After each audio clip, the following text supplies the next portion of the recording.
Hello friends, welcome to IICS platform. आज है 10th of June और 10th ऑफ जून का करेंगे हम करंट अफेयर। तो चलिए लेक्चर स्टार्ट करते हैं। फर्स्ट न्यूज है इंश्योरेंस सेक्टर। देखो, अब इंश्योरेंस सेक्टर के बारे में जानने से पहले एक बॉडी को जान लीजिए, IRDA। ये क्या है? Insurance regulation and development authority. ये बॉडी कब आई? 1999 में। और इसका काम क्या है, वर्क क्या है? To regulate and provide license to insurance and reinsurance company. Insurance और री इंश्योरेंस कंपनी को लाइसेंस और रेगुलेट करना, ठीक है। ये एक ऑटोनॉमस और स्टैट्यूटरी बॉडी है, clear, under ministry of finance, government of India. We can say that IRDA is a parent regulation body of the insurance company. Means insurance company का बाप है ये, इंश्योरेंस कंपनी के फादर हैं ये। We can say, बाप भी बोल सकते हैं, ये बाप है सबके, इंश्योरेंस कंपनी के। अब इन्होंने क्या किया है आप तो समझ गए होंगे। एक स्टैट्यूटरी बॉडी क्या होता है? स्टैट्यूटरी बॉडी वो होती है जो बाई एक्ट ऑफ पार्लियामेंट से बनती है, बाई एक्ट ऑफ पार्लियामेंट। और कॉन्स्टिट्यूशन बॉडी वो होती है जो कि भारत के संविधान में लिखी हुई है, जैसे यूपीएससी, इलेक्शन कमीशन, क्लियर, ये कॉन्स्टिट्यूशन बॉडी है। क्लियर हो गया? क्लियर हो गया। और statutory body are those body which are formed by the act of parliament, that is called a statutory body, ठीक है। अब न्यूज क्यों है देखो, अब अपन डिटेल में इसको समझते हैं। ये तो आपको समझ में आ गया होगा। देन आफ्टर क्या होता है कि अधिकतर इंडिया के लोग बाग हेल्थ इंश्योरेंस कराने में बड़े डरते होंगे। क्या रीज़न है, क्यों डरते होंगे? रीज़न ये है कि उनको लगता होगा कि हमारा जो क्लेम होगा हेल्थ का वो पास नहीं हो पाएगा, उस पॉलिसी रिजेक्ट कर देगी वो कंपनी किसी भी रीज़न को दिखाकर। अब वो रीज़न क्या होंगे? जैसे आप जानते होंगे कि कुछ लोग बाग हेल्थ पॉलिसी करते हैं और उनके पास एक फाइल आती है बहुत बड़ी, उसमें कई सारी टर्म एंड कंडीशन लिखी रहती हैं कि इसमें हम आपको हेल्थ पॉलिसी नहीं कराएंगे, इसमें हेल्थ पॉलिसी इसमें नहीं देंगे। मतलब उनके पास इतने टर्म एंड पॉलिसी लिख देते हैं कि आपका क्लेम डेफिनेटली कैंसिल होना है, बहुत रेयर केस है कि पास होगा।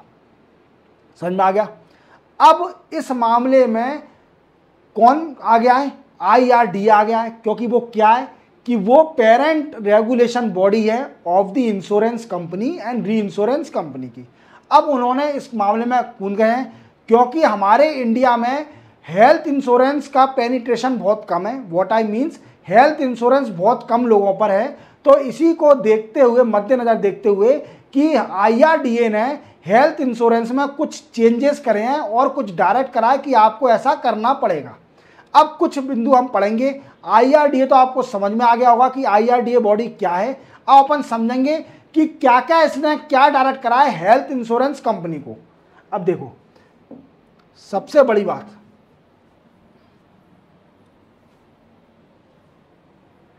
इन्होंने बोला है कि जितनी भी हेल्थ इंश्योरेंस कंपनी है वो cashless facility they, cashless facility they from 1 अगस्त से, 1 अगस्त से।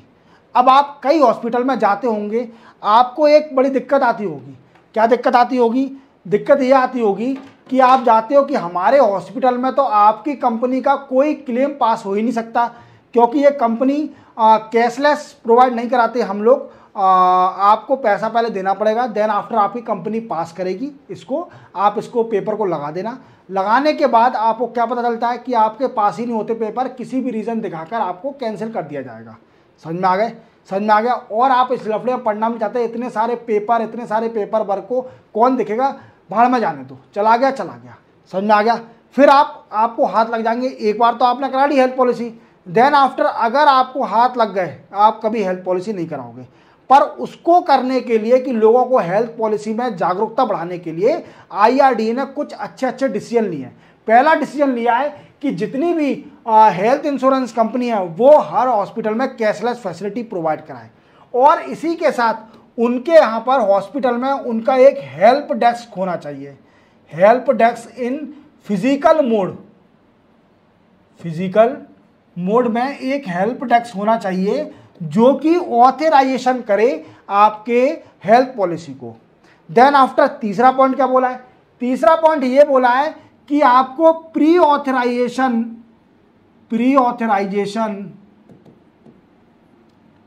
थ्रू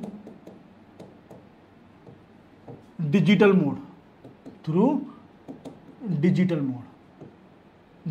मोड के जरिए प्री ऑथराइजेशन करना पड़ेगा।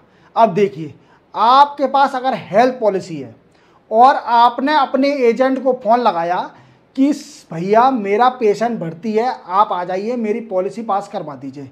देन आफ्टर एजेंट आपके पास आता होगा, वो देखता होगा कि पेशेंट भर्ती है कि झूठा इंसान है, क्या है कि झूठ बोल रहा है। अगर पेशेंट भर्ती भी होगा, कभी कभी ऐसी कंडीशन आती है कि आपकी पॉलिसी पास नहीं हो पाती। तो इसको नज़र देखते हुए कि हेल्थ एजेंट कभी कभी जितने भी एजेंट होते हैं वो आते भी नहीं हैं, ठीक है, तो आपकी पॉलिसी पास नहीं हो पाती। तो उन्होंने बोला है कि आपको प्री ऑथराइजेशन देना पड़ेगा डिजिटल मोड के जरिए।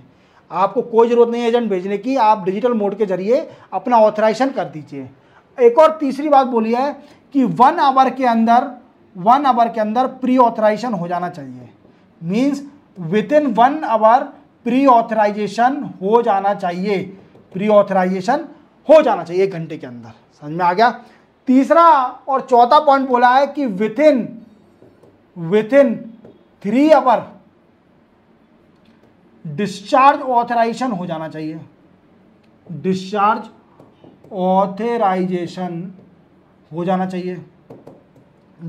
ऑथराइजेशन क्या है, जैसे आप हेल्थ पॉलिसी है, मान लीजिए आपका ऑथराइजेशन हो गया, देन आफ्टर आपका डिस्चार्ज में आपको बड़ा टाइम लगता होगा। डिस्चार्ज पॉलिसी में वो फाइल जाती होगी, फिर आप फ़ोन करते होंगे, फिर उसके बाद एजेंट को फ़ोन करोगे, देन आफ्टर 7 से 8 घंटे या फिर 1 दिन भी लग जाता है डिस्चार्ज ऑथराइजेशन में। अब इन बीच में क्या होता है कि जो हॉस्पिटल होते हैं वो एडिशनल चार्ज लगा देते हैं। क्या कर देते हैं, एडिशनल चार्ज लगा देते हैं, जिसके कारण क्या होता है, एडिशनल चार्ज के कारण वो वी कैन से दैट्स वो पेशेंट को भरना पड़ता है, मींस पेशेंट के रिलेटिव को भरना पड़ता है एडिशनल चार्ज। तो वो सबसे बड़ा लॉस है। तो बोला IRDA ने कि 3 आवर के अंदर आप डिस्चार्ज ऑथराइजेशन कर दीजिए। 3 आवर के अंदर आपका मैक्सिमम 3 आवर लेना है, ये आपको डिस्चार्ज चार्ज करना पड़ेगा। समझ में आ गया। तो उन्होंने अच्छी तरह से हेल्थ इंश्योरेंस कि किसी भी भ्रमित ना हो कस्टमर, उनकी जागरूकता बढ़ाने के लिए, पेनिट्रेशन बढ़ाने के लिए हेल्थ इंश्योरेंस को ये कई सारे डायरेक्शन दिए हैं। तो और नेक्स्ट डायरेक्शन जो बहुत ही इंपॉर्टेंट है, अगर किसी पेशेंट की डेथ हो जाती है, वीकेंड से हॉस्पिटल डेथ हो जाती है, तो उसकी जो बॉडी होगी वो इमीडिएटली फैमिली को दे दी जाए और उसका इमीडिएटली ऑथराइजेशन हो भी जाए, इमीडिएटली ऑथराइजेशन होना चाहिए। और ये सारे पॉइंट 1 अगस्त से 1 अगस्त से लागू हो जाएंगे। तो आप अवेयर हो जाइए और IRDA के बारे में आप समझ गए, उन्होंने क्या डायरेक्शन दिया है, ये सब आप बात को समझ गए होंगे। तो मेरा आपसे एक ही रिक्वेस्ट है कि दोस्तों हेल्थ पॉलिसी कराइए। हेल्थ पॉलिसी कराना बहुत ज़रूरी है, इसलिए ज़रूरी है क्योंकि लोगों का पॉकेट ऑफ एक्सपेंडिचर ज़्यादातर खर्चा हेल्थ पर ही है। किस पर है, हेल्थ पर ही है। पॉकेट ऑफ एक्सपेंडिचर क्या होता है कि आपकी सेविंग जो है उसका खर्चा होना हेल्थ के ऊपर, that is called a pocket of expenditure. खर्चा आपका मंथली हेल्थ के ऊपर बहुत है। तो अगर आप हेल्थ पॉलिसी कराते हो तो आप इन खर्चों से बच जाओगे, हॉस्पिटलाइजेशन से खर्चे से बच जाओगे। क्लियर हो गया। चलते अपन नेक्स्ट न्यूज पर। नेक्स्ट न्यूज है हमारी इलीगल ऑर्गन सेलिंग। देखो, आप जानते हो कि अभी मैंने आपको कुछ टाइम पहले एक न्यूज़ बताई थी कुछ टाइम पहले एक न्यूज़ बताई थी जिसमें बोला था कि हमारे इंडिया में 2 लाख कम से कम डेथ हो जाती है हर साल due to non availability of human organ. अब सुनो मेरी बात, आपने एक टर्मिनोलॉजी तो अपनी लाइफ में सुनी होगी, हमेशा सुनी होगी, human organ transplantation.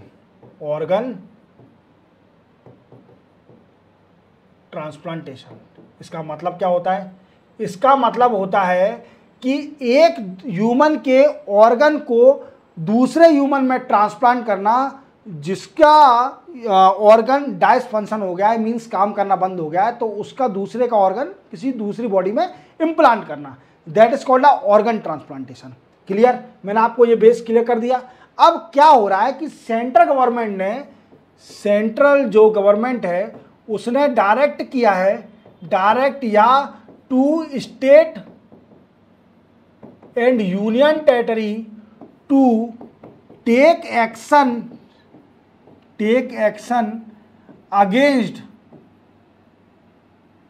Against some websites and social media that selling illegally organ online. Means state government को और यूनियन टेरिटरी को सेंट्रल गवर्नमेंट डायरेक्ट किया है कि कुछ वेबसाइट और कुछ सोशल मीडिया साइट वो क्या कर रही है कि इलीगली ऑर्गन को बेच रही हैं और लोग बाग उसको खरीद भी रहे हैं।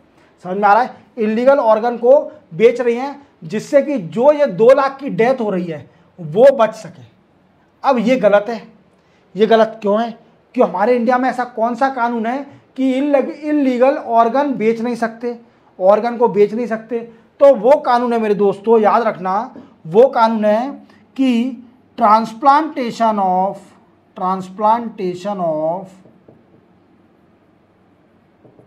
Human organ and tissue act 1994 में ये एक्ट आया था।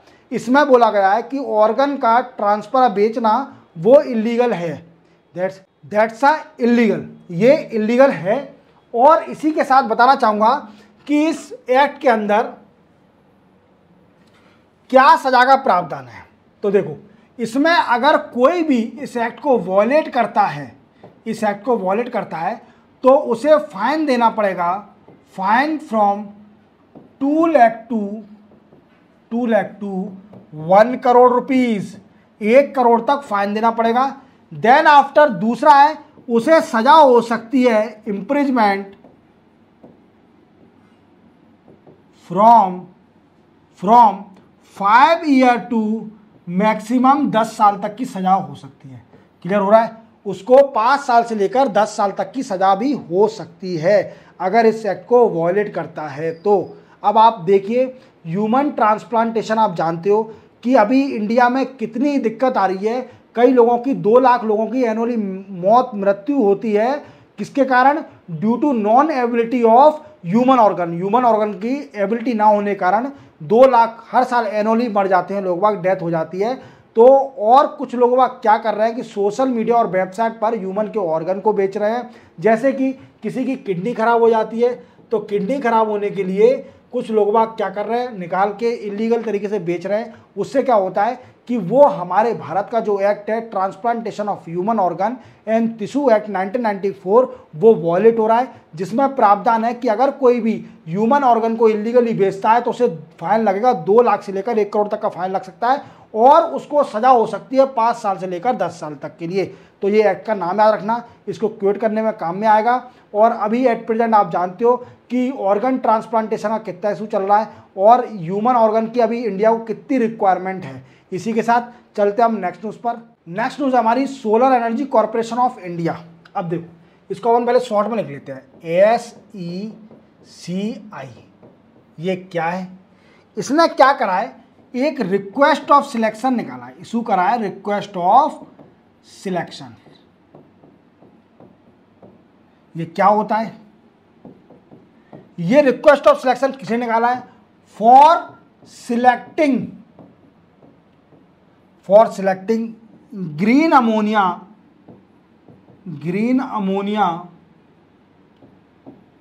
Producer to produce green ammonia cost effectively and competitive. Means request of selection निकाला है उन ग्रीन अमोनिया प्रोड्यूसर को सिलेक्ट करने के लिए कि इंडिया के लिए ग्रीन अमोनिया बनाए, कॉस्ट इफेक्टिवली हो। अब ये क्यों ग्रीन अमोनिया होता क्या है? देखो दोस्तों, आप जानते हो कि हमारे भारत के अंदर किसानी बहुत होता है, किसान लोग बहुत हैं। वो क्या करते हैं कि हमारी उनकी खेती को बढ़ाने के लिए वो क्या करते हैं कि फर्टिलाइज़र, कई सारे फर्टिलाइज़र पेस्टिसाइड का यूज़ करते हैं। अब वो पेस्टिसाइड और फर्टिलाइज़र एनवायरमेंट फ्रेंडली नहीं होते हैं। What I means, environment friendly नहीं होते हैं, जिसके कारण वो एनवायरमेंट पर इफेक्ट करते हैं। क्या करते हैं? एनवायरमेंट पे इफेक्ट करते हैं, जिससे क्या होता है कि दिक्कत होती है एनवायरमेंट में, मीन्स एक्वेटिक लाइफ में। अरे सर, एक्वेटिक लाइफ में कैसे दिक्कत होगी? नदियों में कैसे दिक्कत हो जाएगी? मीन्स एक्वेटिक लाइफ में। तो ये पेस्टिसाइड जो होता है वो पानी से इरोजन होते होते नदी में चले जाता है और वो इफेक्ट करता है किसको? एक्वेटिक लाइफ को। दूसरा, रिड्यूस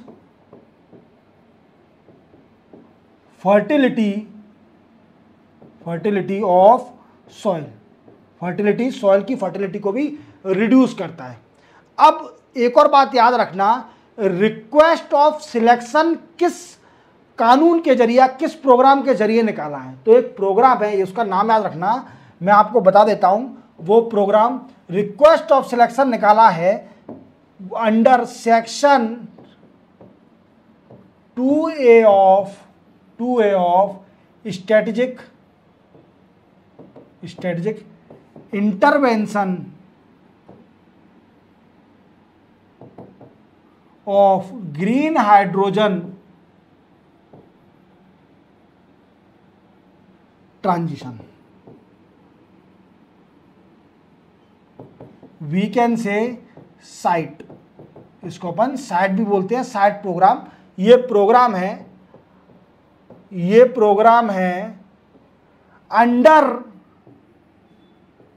ग्रीन हाइड्रोजन मिशन के अंदर। अरे सर, आप तो नई टर्मिनोलॉजी बता रहे हो, ये कौन सा ग्रीन हाइड्रोजन मिशन क्या है? तो दोस्तों, 2023 में गवर्नमेंट ने ग्रीन हाइड्रोजन मिशन निकाला था। अब इस मिशन का मोटिव क्या था? इस मिशन का मोटिव था कि हाइड्रोजन का यूज करना instead of fossil fuel, hydrogen produce करना, produce of hydrogen and using hydrogen instead of fossil fuel. Sir, fossil fuel में दिक्कत क्या है? क्यों हाइड्रोजन ला रहे हैं? These are not environment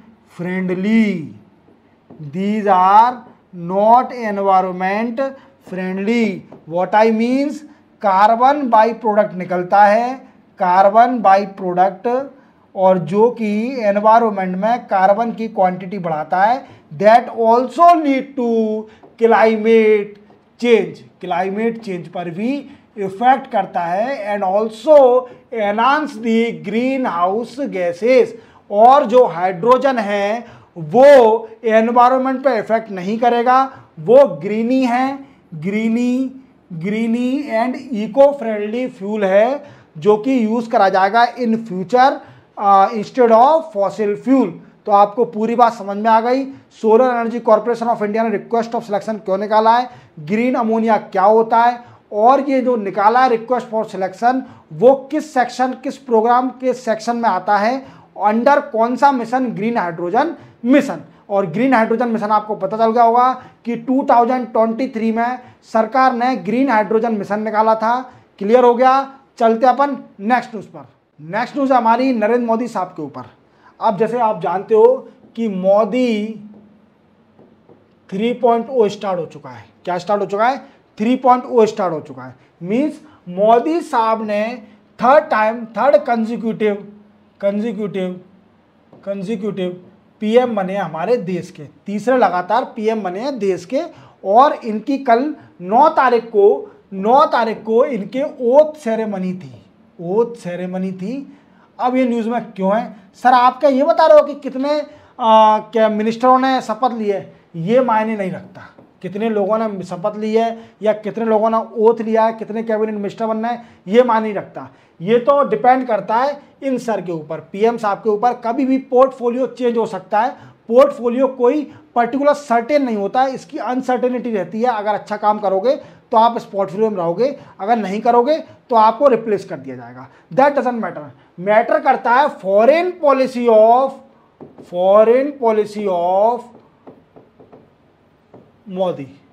Modi की फॉरेन पॉलिसी पे डिपेंड करता है। क्या है फॉरेन पॉलिसी? अब देखो, इनके ओथ सेरेमनी में कई सारे नाइबर कंट्री के बड़े बड़े लीडर आए थे, जो दर्शाता है कि इंडिया की फॉरेन पॉलिसी स्ट्रांग होते जा रही है। और आप इसको फॉरेन पॉलिसी और नाइबर पॉलिसी के क्वेश्चन में क्वेट कर सकते हैं कि पीएम नरेंद्र मोदी साहब के ओथ सेरेमनी में कई सारे लीडर आए थे। जैसे अपन बात करें तो president of Sri Lanka, Maldives, PM of Bhutan, Nepal, Bangladesh and Mauritius. ये तो सर बहुत छोटी न्यूज़ है, आपने क्यों बताई? मैंने इसलिए बताई क्योंकि आपके जो क्वेश्चन आएगा यूपीएससी में फॉरेन पॉलिसी रिलेटेड, तो आप इसको क्वेट कर सकते हो। आप बता सकते हो कि हाँ, नरेंद्र मोदी साहब की फॉरेन पॉलिसी में ये इम्प्लीमेंट हुआ है। क्लियर? तो आप इसी के साथ 10 जून का करंट अफेयर यहीं कंप्लीट होता है। मिलते हैं हम कल 11 जून के नए करंट अफेयर के साथ। तब तक के लिए जय हिंद।